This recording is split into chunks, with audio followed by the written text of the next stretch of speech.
Bueno, buenos días a todos, todas, todes.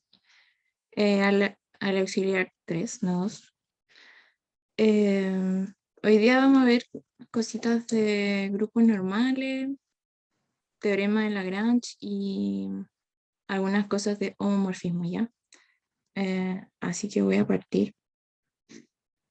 Voy a agrandar esto. No tanto. Bien. Entonces partimos con la P1. La P1 es grupos normales y teorema de Lagrange. Entonces la P1A nos dice sea G un grupo, sea H un subgrupo, y denotamos el índice de H en G de esta forma, como G dos puntitos H. Demuestra que si el índice es 2, entonces el grupo es normal en G. Ya, entonces, un recuerdo del índice es el índice denota la cantidad de coconjuntos que hay de H en G, ¿sí? Por si alguno no se acuerda. Esto es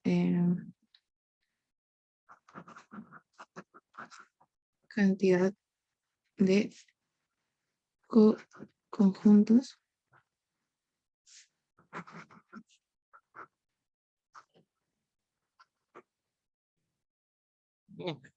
y también tenemos que los coconjuntos nos forman una partición en el grupo, ¿sí? También lo voy a anotar.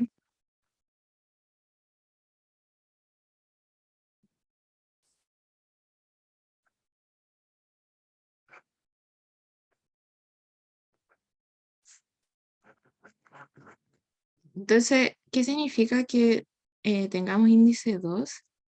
Significa que hay exactamente dos coconjuntos de H en G que me particionan el espacio, ¿cierto? Entonces, esto igual 2 me implica que existen dos coconjuntos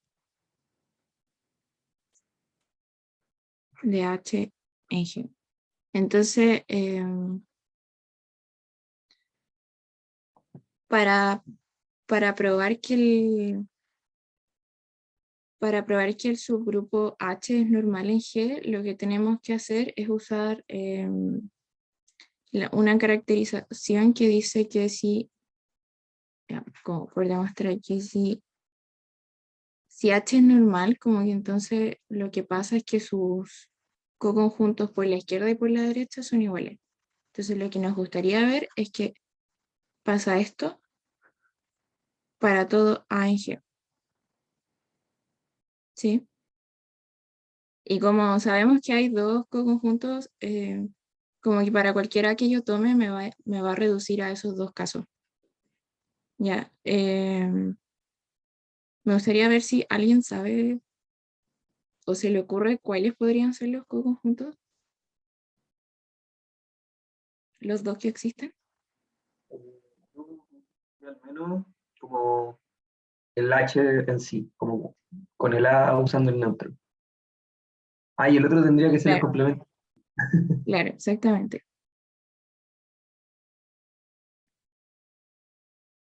Bueno, entonces, claro, como dicen, como me responden acá, los únicos dos conjuntos que van a existir son H y el complemento de H.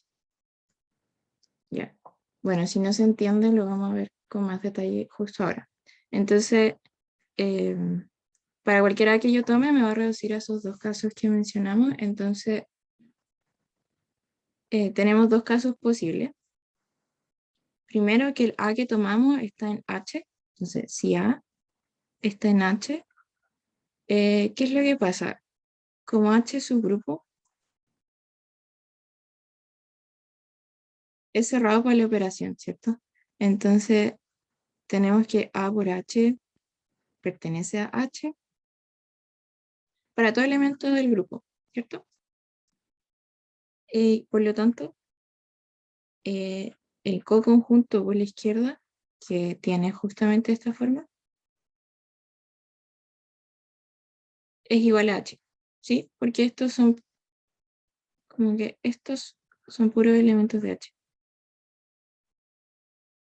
Y análogamente, por la misma lógica, la clase por la derecha también va a ser H, ¿cierto? O el coconjunto por la derecha.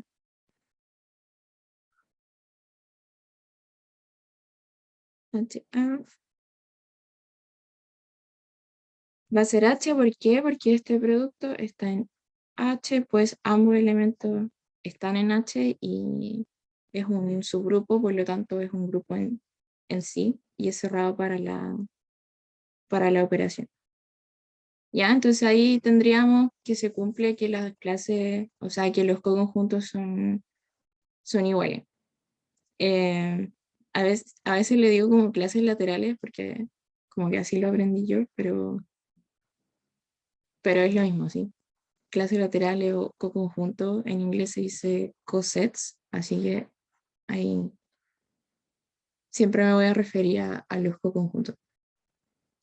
Entonces después tenemos el otro caso, como si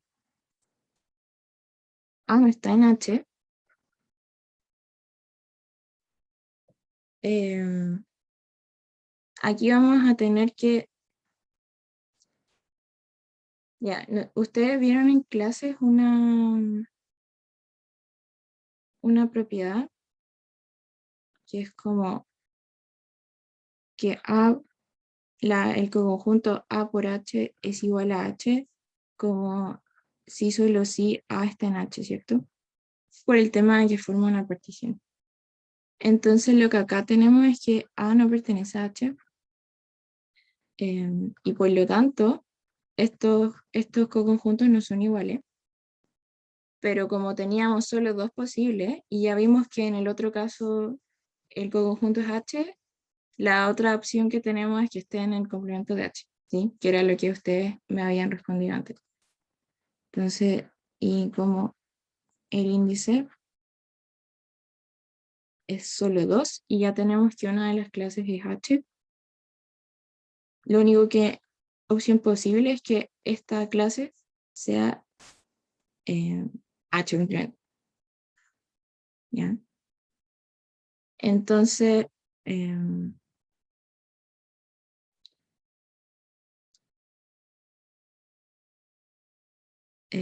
bueno, no sé por qué le hice todo en rosado, pero así nos va a quedar, o sea, por la derecha es lo mismo, como análogamente, ¿no? Análogamente, usando este argumento para la clase de la derecha, podemos volver a concluir, ¿ya?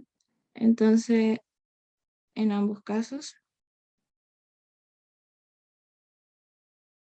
tenemos que las clases o los coconjuntos por la derecha y por la izquierda coinciden, y eso implica que H es su grupo normal. Sí. ¿Dudas hasta acá o podemos pasar a la siguiente? Yo tengo una duda muy chica, en verdad. Em, que como que otra caracterización que hemos visto en clase es que cuando un conjunto es normal es porque es el kernel de un morfismo, creo. Quizás me equivoco. Es muy difícil usar como ese estilo de demostración para probar la normalidad de algunos grupos. Usar la del kernel de un homomorfismo. Claro, como tratar de crear el morfismo y mostrar que en este caso H era el kernel de ese morfismo. Eh, o sea, yo creo que sí se puede si encuentras el morfismo. Yo honestamente no lo pensé así, pero entonces no sé cuál podría ser, pero yo creo que sí se puede.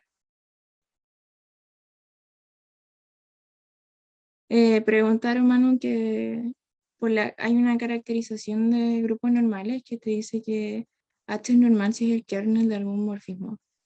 Entonces sí, sería muy difícil como armarse el morfismo y probar que H es el kernel. Pero sí, yo creo que sí se puede. De hecho, en la P2 vamos a hacer eso, usar esa caracterización. Yupi.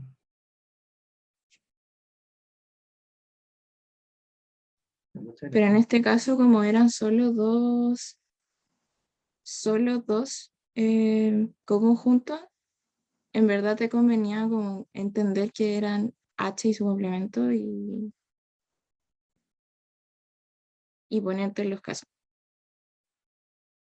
Pero igual, no sé, como que elemento es un ramo en que se pueden hacer las cosas de muchas maneras. Ya voy a pegar el enunciado de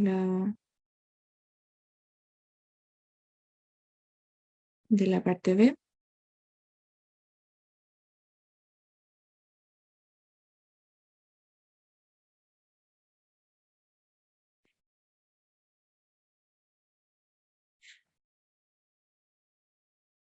Está muy pequeño.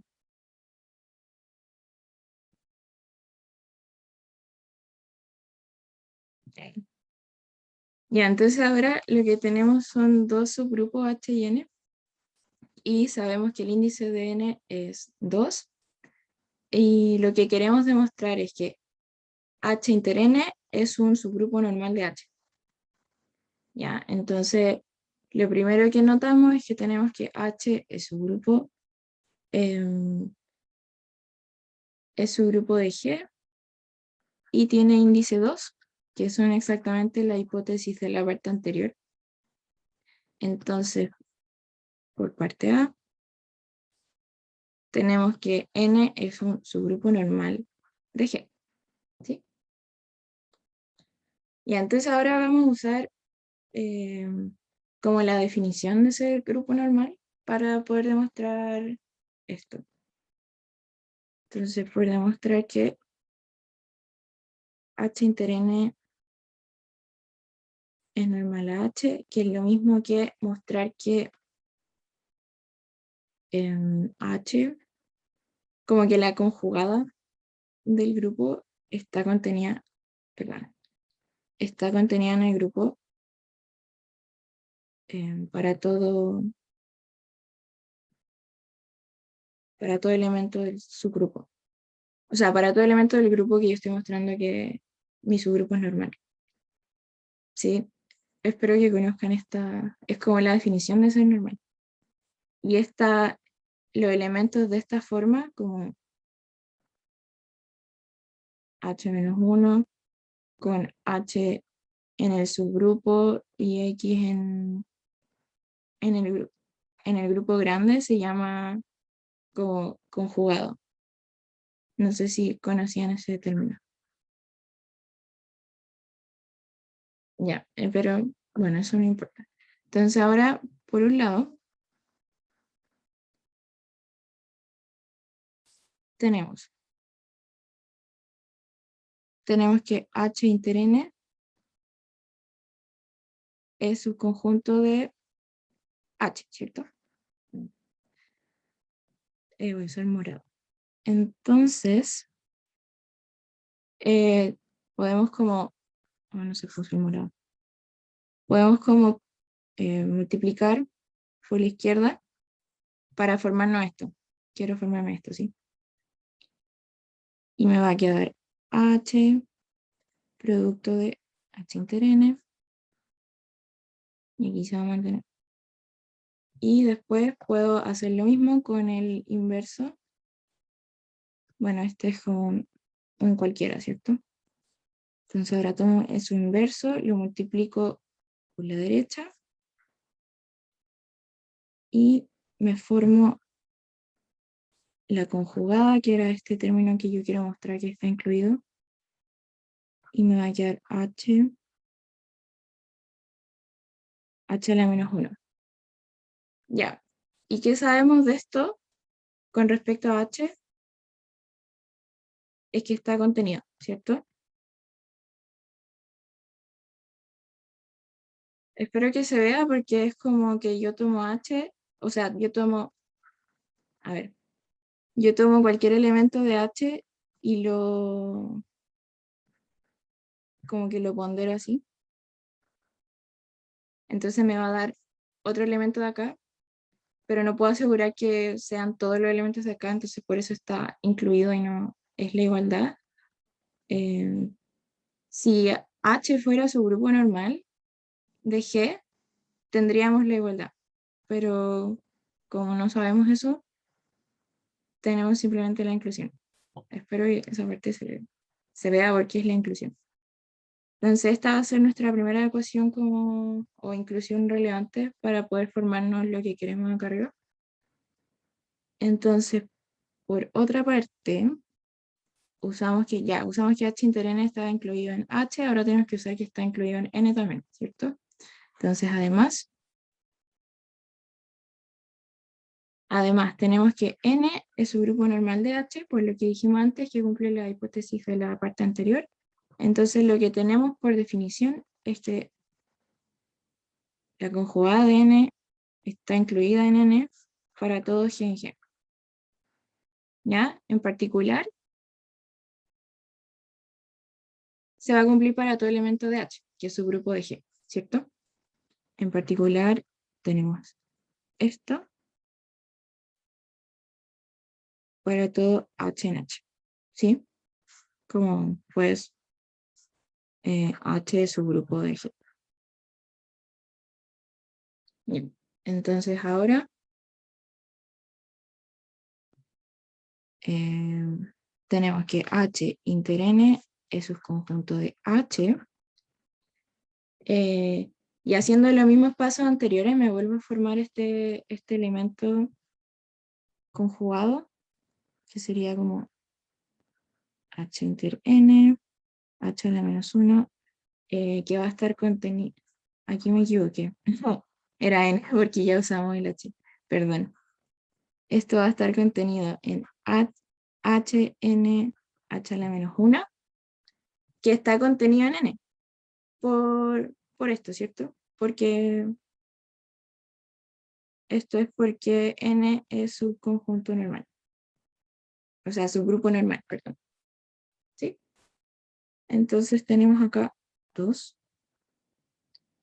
Entonces, ¿qué tenemos? Tenemos que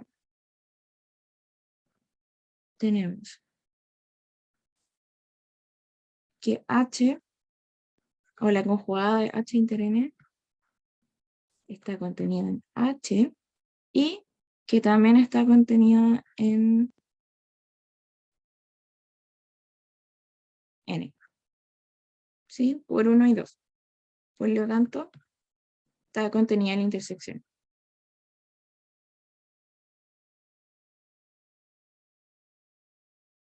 ¿Ya? Y esa es la definición de ser subgrupo normal, entonces podemos concluir, y esto era para todo, ¿cierto?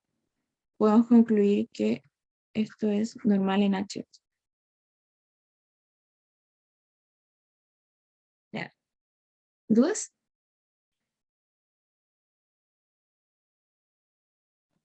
¿No? Se entendió todo súper.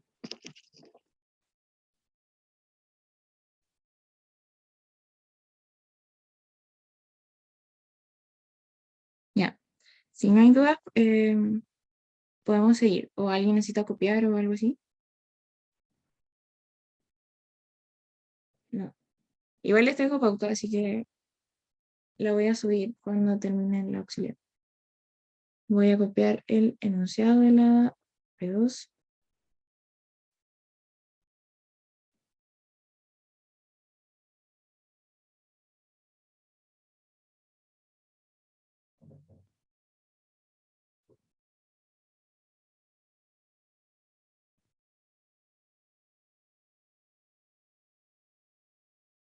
No sé por qué se pega tan pequeño. Ya, la P2 es un ejercicio en donde el objetivo es usar la caracterización que había hecho el Aliaga antes, que era que todo grupo normal es núcleo de homorfismo. Ya vamos a usar eso, vamos a usar esa caracterización para demostrar que un subgrupo de G que tiene índice P con P el menor primo posible que divide al orden de G es normal en G. Ya, eso suena un poco enredado, pero el ejercicio está guiado en 3 pasos, así que vamos a ir de a poco para poder resolverlo. Entonces la parte A nos dice, considera omega el conjunto de los coconjuntos de H. ¿Ya? Para G, en G se define la función que va de omega en omega, tal que a cada coconjunto lo pondera por G. ¿Sí? Entonces lo que queremos ver es que es una función biyectiva y que la familia de estas funciones conforman un subgrupo de las permutaciones de omega. ¿Ya? Entonces, partimos. Primero voy a hacer como una observación, como que esta función toma coconjuntos de H en G. ¿Sí? Entonces, lo primero que vamos a ver es que es biyectiva. Entonces, veamos primero que es inyectiva.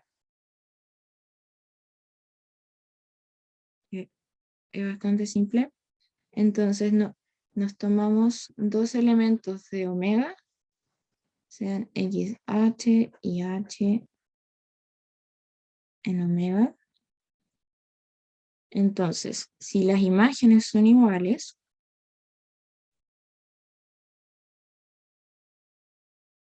¿esto qué me dice?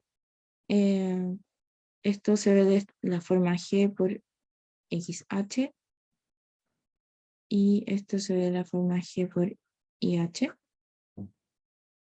Entonces lo que puedo hacer es en ambos lados como, oh, se quedó pegado, ahí sí, perdón. En ambos lados ponderar por G a la menos 1, operar por la izquierda. Entonces lo que me va a formar es G a la menos 1 por G, que es el neutro. Entonces los cancelo.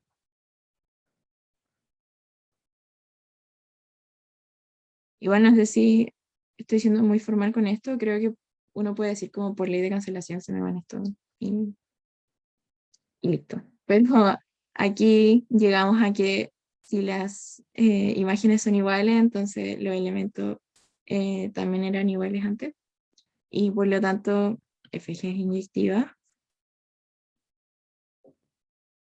Y ahora vemos la sobreyectividad. Sobreyectividad.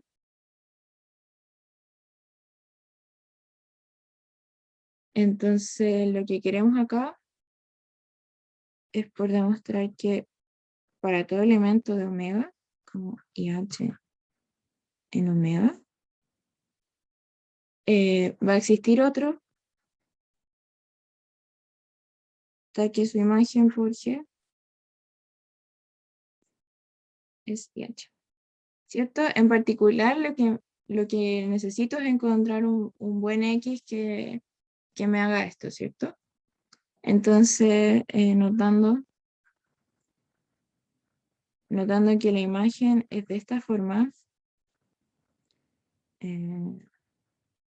¿sí? Donde el G está fijo para esta función, yo fijo el G y con eso me muevo alrededor de los coconjuntos, como siempre, puedo tomar un X de la forma G a la menos 1H, o sea, I, G a la menos 1I, ¿cierto? Que está en G porque G es grupo. Entonces me va a quedar de esta forma. H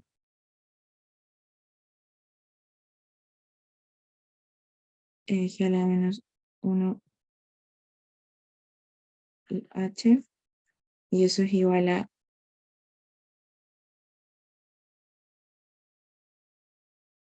sí, donde esto me queda el neutro. Entonces, para cualquier clase y H, que, o sea, clase lateral o coconjunto y H que yo me tome en omega, siempre va a existir otro que va a tener la forma G a la menos 1i de H, tal que su imagen va a ser el IH que yo preguntaba al principio. Ya, y este G a la menos 1i siempre va a existir porque estamos en un grupo, entonces está todo cerrado para la operación bien definido. Y el G menos 1 es fijo porque el G es fijo, ¿sí? Entonces con eso tenemos la sobreyectividad y por lo tanto f de G es biyectiva para todo G en G.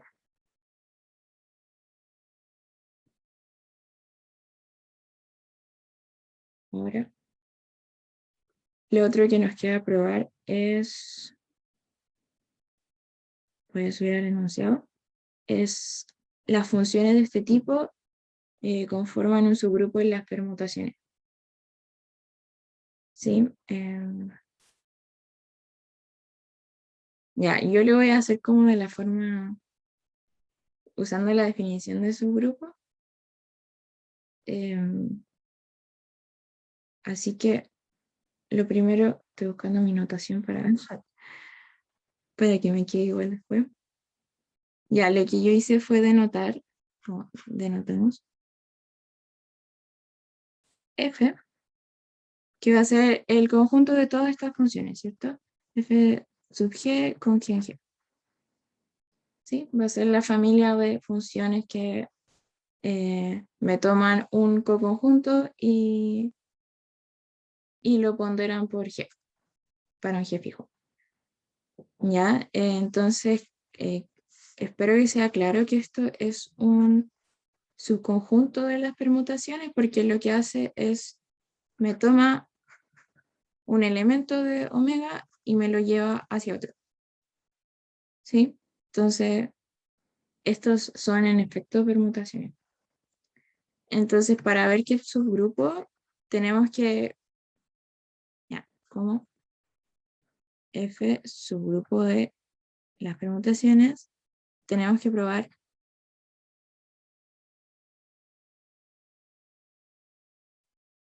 qué es grupo bajo la operación del S omega, que serían la composición de funciones, ¿sí? Bajo composición de funciones.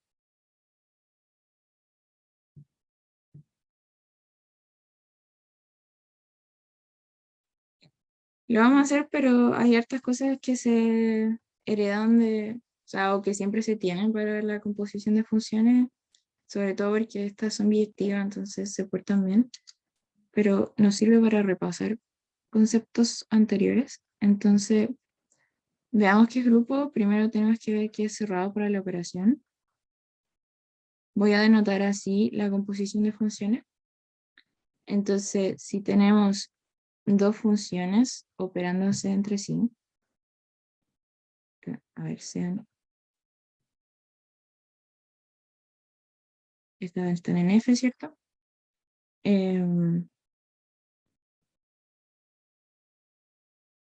Esto es lo mismo que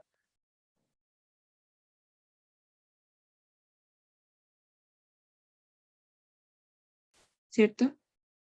Porque lo que hace es primero evaluar en esta, entonces me va a quedar G2XH, y después evalúo en la demás a la izquierda y me va a quedar G1, G2, XH. Entonces esto es lo mismo, y como G1, G2 están en G, su producto también lo va a estar porque G es grupo. Entonces esto implica que la composición sigue estando en F, ¿cierto? Porque lo único que me pide es que sean funciones de esta forma con G en G. Entonces ahí tenemos que está cerrado para la operación. La asociatividad no la voy a hacer porque, ¿cómo se llama? Se tiene que la composición de funciones es asociativa siempre.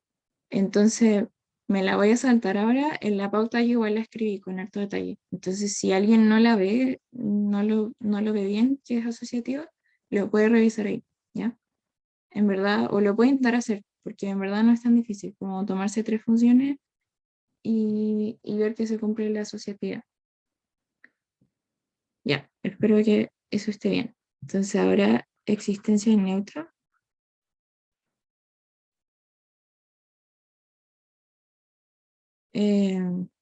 Ya, entonces si E es el neutro de G, entonces claramente el neutro de F, o sea, de nuestro conjunto de funciones va a ser F sub E, ¿cierto? Porque si yo lo compongo con cualquier otra cosa, me va a dar esto, me va a dar que E por G, y aquí no me va a cambiar nada, ¿cierto?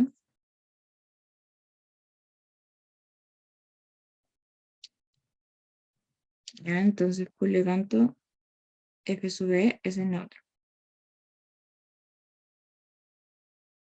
Y lo último que nos falta chequear para ver que F es grupo con la composición de funciones es la existencia de inversos.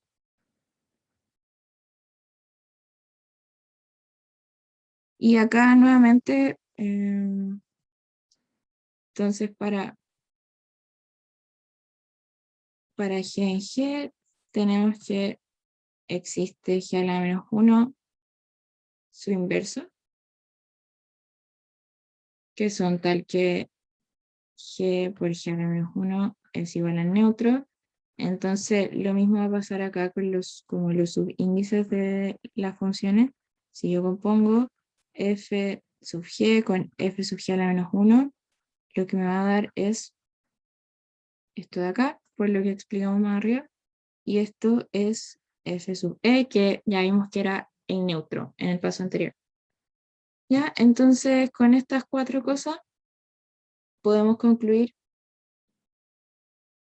que F es un grupo y más aún es subgrupo de las permutaciones de omega, ¿sí? Porque era subconjunto de omega, lo vimos, y además es grupo con la misma operación que las permutaciones, y por lo tanto eso lo hace subgrupo. Y así concluimos la parte A. En verdad era muy como la materia de las primeras cosas que vimos, así que ¿hay dudas? O si no puedo pasar a la siguiente del tiro. Mientras voy a copiar la parte B.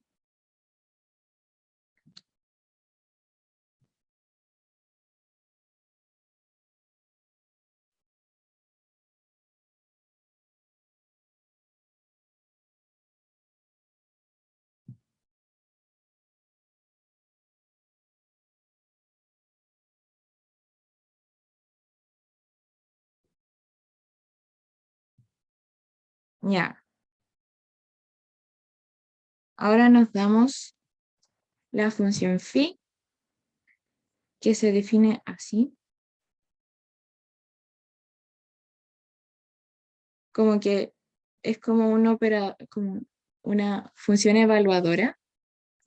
Lo que hace es tomarme un G en G y evaluarlo en un F sub G, ¿sí? Entonces lo que vamos a ver es que este es el morfismo que nos va a apañar para para concluir que H es normal en G. O sea, lo que va a pasar es que H va a ser el kernel de este morfismo, ¿ya? Entonces, pero primero tenemos que probar que es un morfismo, entonces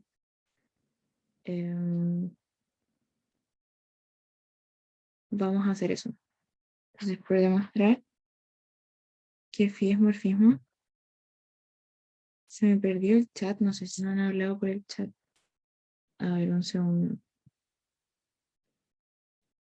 Ah, ya, nadie ha dicho nada. Menos mal.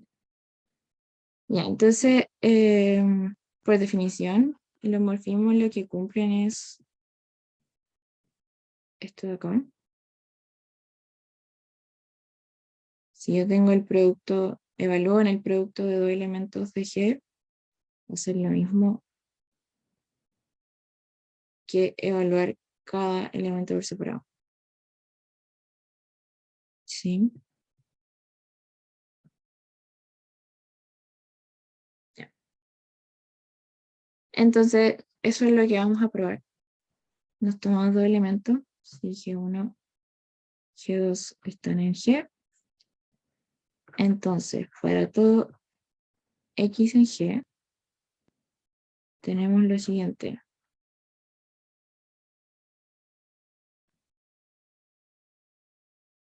Como este nos va a dar el FG1, G2, evaluamos un coconjunto NSF. Sí, esto es igual a FG1, G2 evaluado en el coconjunto. Esto tiene esta forma. Entonces aquí como que me puedo empezar a devolver. Esto es lo mismo que como ya lo voy a hacer una vez con todo el espacio. Aquí. Como si asocio eso así, entonces esto es FG1, ¿sí? Y esto es phi de G1, evalúan esto. Y de la misma forma, esto es phi de G2. Por lo tanto, esto me va a quedar, que es la composición.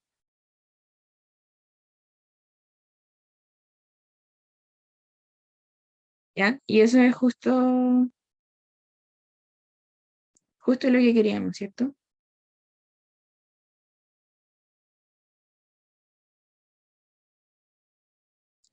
Entonces, con eso podemos concluir que phi es un morfismo de G en omega. ¿Ya? Entonces ahora, para la parte C, vamos a calcular cuál es el núcleo y nuestro claim es que el núcleo es H y con eso vamos a poder concluir. ¿Hay dudas? ¿Alguien está perdido con lo que estamos haciendo? Porque no sé por qué se pegan tan chicas los enunciados, pero bueno. Aquí, súper, ya bacán. Entonces ahora vamos a calcular el núcleo. Ya, esta parte es bacán. Entonces llamamos, por comodidad, nomás llamamos K igual al kernel de phi.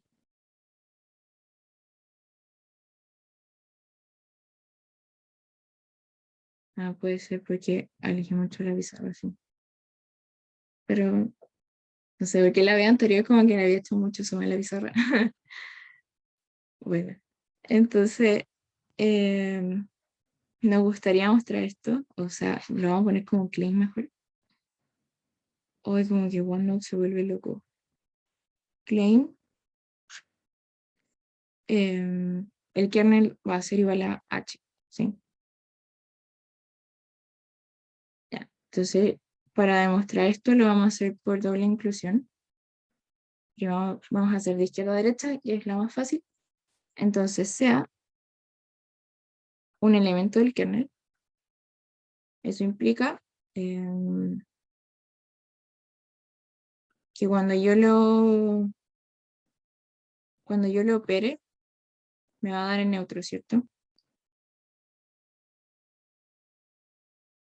Entonces, cuando yo evalúe esto, me va a dar como que lo evalúo sobre un coconjunto me queda esto, ¿cierto? K, y esto es KXH, pero, a ver, para que me quede ordenado, vamos hasta acá. Esto es esto realmente, ¿cierto?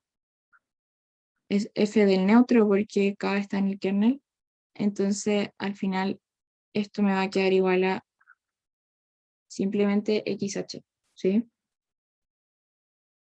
Entonces lo que tenemos es que KXH es igual a XH, puedo cancelar el X y me va a quedar KH igual a H.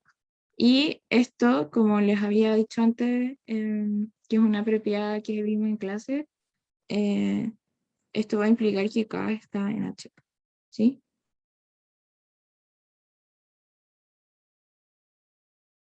Entonces ahí concluimos que todos los elementos del kernel están en H. Ya. Y para el otro lado, y aquí vamos a usar el primer teorema del isomorfismo. ¿Ya? Usamos el primer teorema.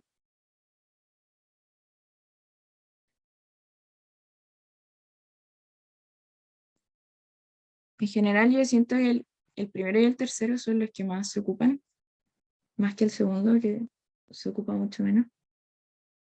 Ya lo voy a enunciar por si alguien no se recuerda. Yo no me recordaba cuando hice la pauta, así que lo anoté. Entonces sea phi, creo que esto es un phi, un homomorfismo de grupos que va de GH claramente. Entonces, lo que pasa es que G cocientado con el kernel del homomorfismo es isomorfo a la imagen, ¿ya? Ese es el primer teorema del isomorfismo. Lo demostraban en clases. Ya, súper. Y lo que vamos a usar ahora. Entonces, como reemplazando, no sé por qué hace eso OneNote. Reemplazando en nuestros datos, tenemos que G fusionnado con K es isomorfo a la imagen de phi, ¿cierto?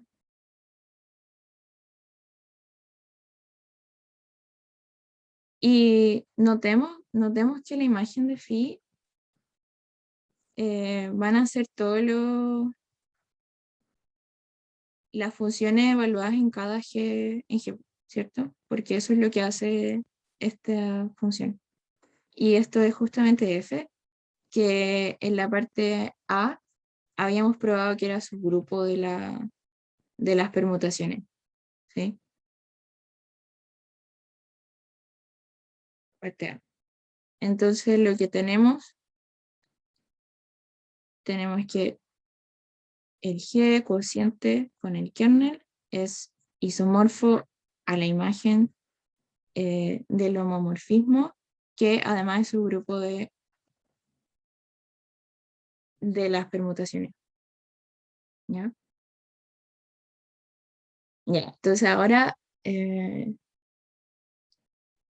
ojalá que me puedan seguir.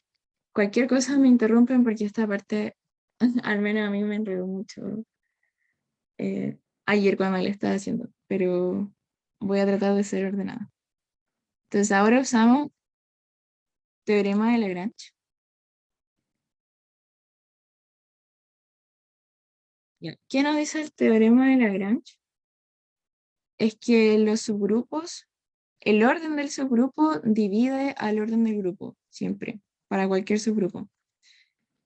Ya, entonces lo que tenemos es que el orden de phi, o sea, la imagen de phi, divide al orden del grupo, que sería el grupo de las permutaciones. ¿ya? Y sabemos, ya, a ver, recordemos que omega es el conjunto de coconjuntos. ¿Y qué es lo que me indica la cantidad de coconjuntos? El índice, ¿cierto? Entonces, el orden de esto viene dado por el índice de H en G, que sabemos por enunciado que es P, donde P es el menor primo que divide a G, al orden de G. ¿Ya? Entonces, ¿qué nos dice esto? Que el orden de las permutaciones va a ser P factorial, ¿cierto? Como en el auxiliar 1 vimos un ejemplo de permutación y vimos porque su orden era como cantidad de elementos factorial. Es un conteo simple. Entonces, como que tenemos que phi de G divide al orden de las permutaciones, o sea que phi de G divide P factorial, y además, voy a marcar el resultado del teorema acá, con una estrellita. Entonces, además, por el primer teorema de isomorfismo, como tenemos que phi de G es isomorfo a G cocientado con K, tenemos que el orden de G cocientado con K divide a P factorial, ¿sí? Entonces, voy a marcar este como 1, porque después lo vamos a ocupar. Entonces, por otro lado, también por el teorema de Lagrange,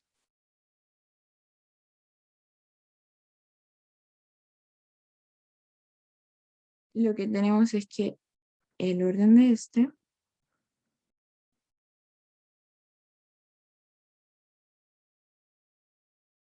divide a G, ¿cierto? Y esta es la segunda cosa que vamos a ocupar. Entonces,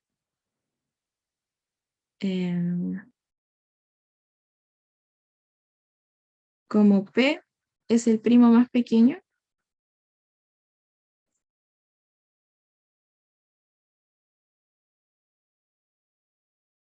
que divide al orden de G, creo que ya lo había notado esto, pero que divide a G, entonces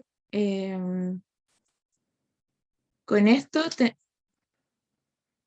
usando 1 y 2, 1 y 2, concluimos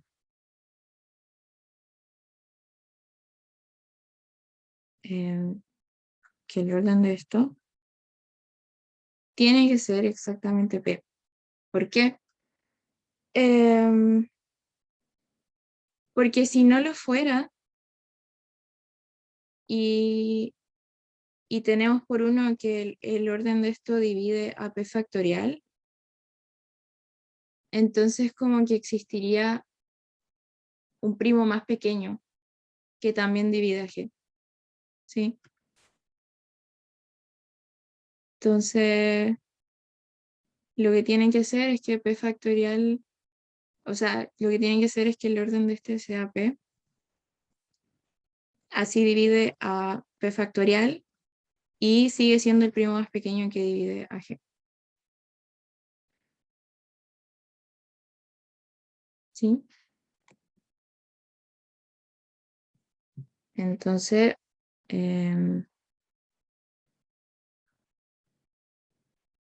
esto, el orden de G cocientado con K no es más que el índice de K en G, ¿sí? Por Lagrange, de nuevo. Entonces tenemos que el índice de esto es P. Y ahora usamos una propiedad que vieron en clase,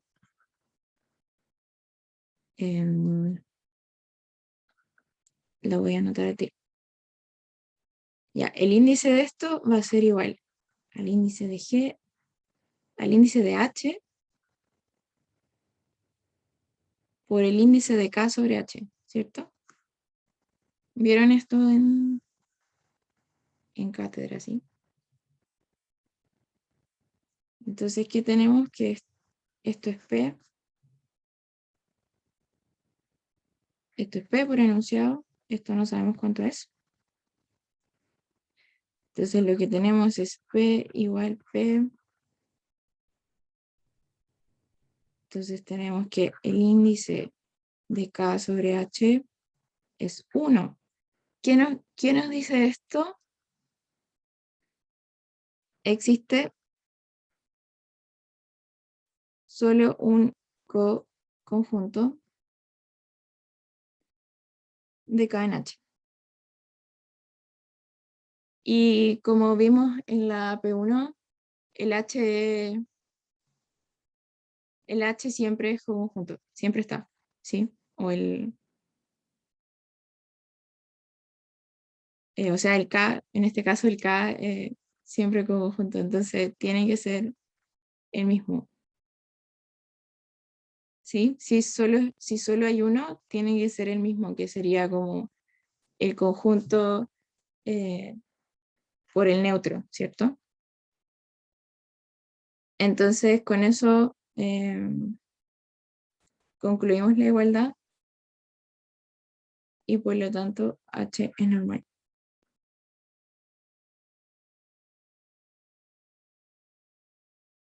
¿Sí? Pues es el kernel o el núcleo, mejor, de dimorfismo. Y ahí termina la pregunta.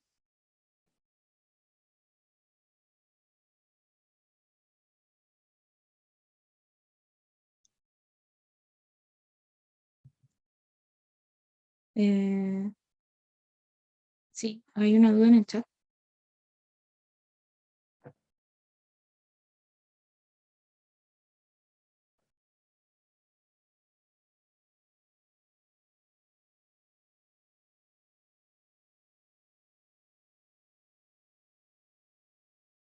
Sí, esta parte de acá, como escribirlo así, es por propiedad, que sale directo del teorema de Lagrange.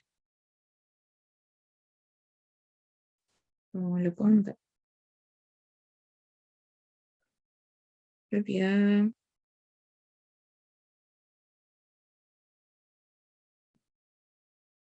Como que uno tiene como G de K, eso por Lagrange y esto. Entonces lo que hacía es como escribirlo así, con H otro subgrupo. Y ahí lo ponís de manera conveniente nomás. Así. Y me devuelvo, este es el índice. Y este también es el índice. ¿Sí?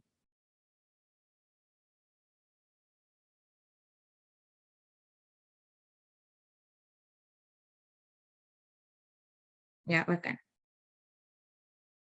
Entonces, si no hay más dudas, podemos... Ah, otra.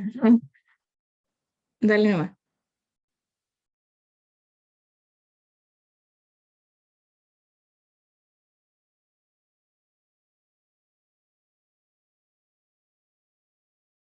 Pero mientras voy a pegar el enunciado que falta.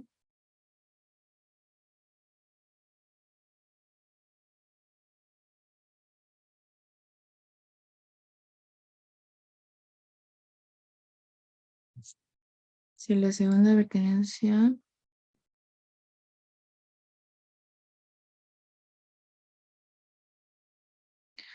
Oh, tenéis razón. Como que al final... Sí, Como que en esta en verdad concluí la igualdad al tiro, entonces quizá esta no era tan necesaria. Sí, tenéis toda la razón. Quizá esta parte se puede omitir porque en el otro lado llegué al tiro de la igualdad. Lo siento. Sí, voy a revisarlo bien porque había hecho esto al principio, en verdad. Pero es cierto que en este lado, haciendo como de derecha a izquierda, lo que al final encontramos era al tiro que H igual acá. Sí, gracias por la acotación. Quizá en la pauta haga como no sé si lo saque o diga que en verdad no se necesitaba tanto. Bueno, lo voy a anotar, sí. Era reducir la inclusión. Ya. La última pregunta para terminar es también sobre homomorfismos. Aquí vamos a ocupar algunas cosas, propiedades de morfismo, algunas propiedades de subgrupo y de subgrupo normal también. Ya, entonces el enunciado dice que tenemos un homomorfismo de G1 a G2, que son dos grupos. Ahí es un homomorfismo sobreyectivo. Creo que le llaman epimorfismo. Mostrar que si H es un subgrupo normal de G1, entonces su imagen es un subgrupo normal de G2, que sería el conjunto de llegada. Entonces, tenemos de hipótesis esto, ¿sí?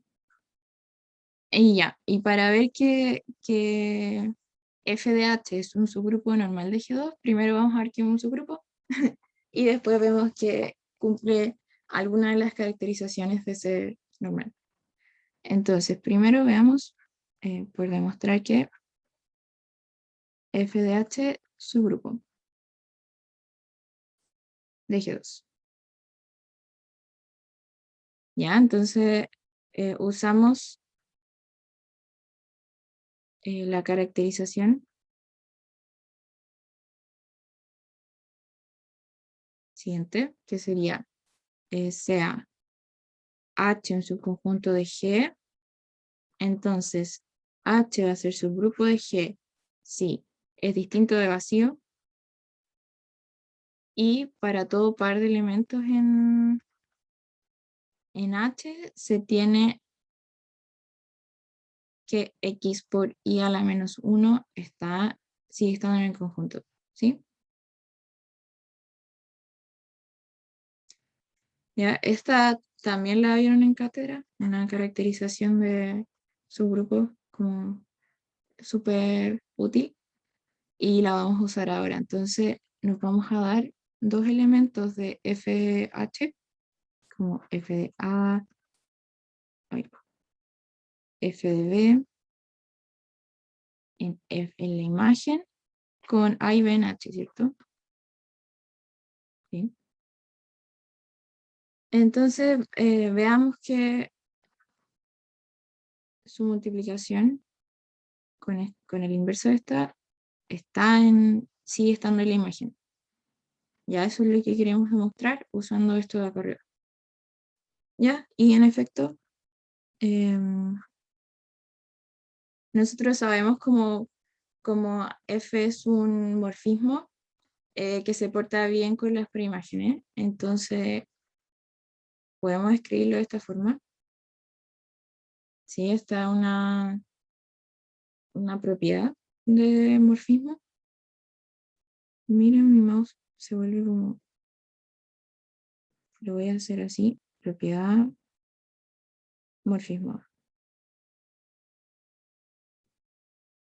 Y por definición de morfismo, la gracia es que tenemos esta igualdad, ¿cierto? Como que el producto de imágenes es la imagen del producto. Y eso se tiene, es la gracia de ser un morfismo. Entonces, por definición de morfismo. Ya, y por otro lado, como H es un subgrupo de G1, y de hecho es un subgrupo normal, es cerrado para todas las operaciones, entonces, o sea, para la operación. Entonces esto va a seguir estando en H porque A y B lo están. Y esto nos va a implicar que su imagen va a estar en la imagen de H, ¿cierto? Entonces ahí vimos que se cumplía lo que queríamos, que era esto, y por lo tanto podemos concluir que la imagen de H es un subgrupo de G2. ¿Sí? Y ahora nos faltaría ver qué es normal. Vamos a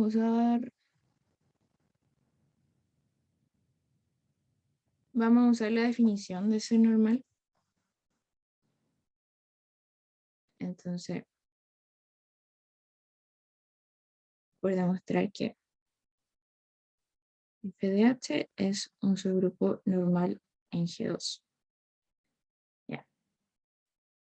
Sea, nos damos un elemento en la imagen. Obviamente A va a estar en H. Y nos damos un elemento de G2. Ya, que le voy a poner G2 minúscula. Ya. Entonces ahora vamos a usar que estamos usando un morfismo sobreyectivo. Un epimorfismo.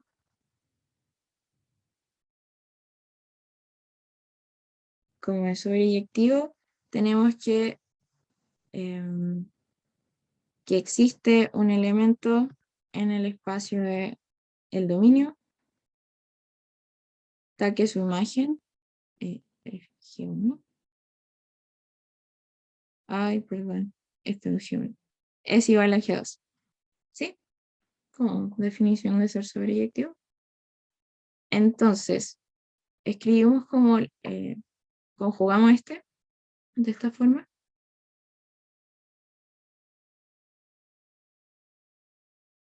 Y esto es lo mismo que usando esta parte de acá, ¿no?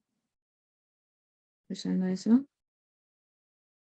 Esto es f de G1 por f de A por f de G1 a la menos 1, ¿cierto? Nuevamente, usando las propiedades de los morfismos, podemos entrar el menos 1, ¿sí? Y ahora usando nuevamente la definición de morfismo, esto no es más que la imagen de G1 por A por G1 menos 1, ¿sí? Y ahora usamos que H era su conjunto normal de G1, o sea, su grupo normal, no es subconjunto, ¿verdad? ¿Y esto qué nos dice? Nos dice que esto está acá, ¿cierto? O sea, pertenece, pues,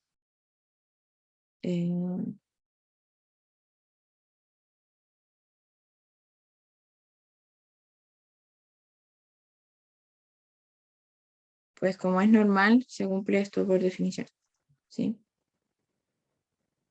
Entonces, en particular, G1 por A por G1 a la menos 1 está en H, y por lo tanto la imagen de eso va a estar en la imagen de H. ¿Ya? Entonces, ¿esto qué nos dice? Como G2 era un elemento cualquiera en el espacio de llegada, nos dice que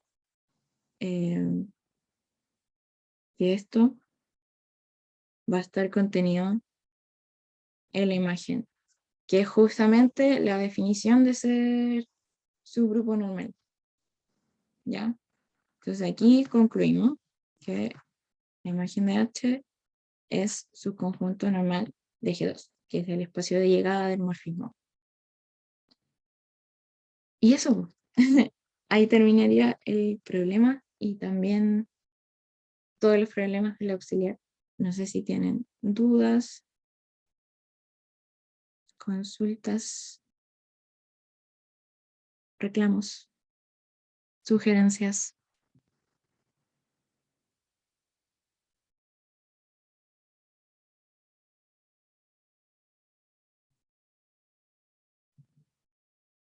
Todo Voy a bien. dejar de grabar. Bueno, voy a dejar de grabar entonces. Esto.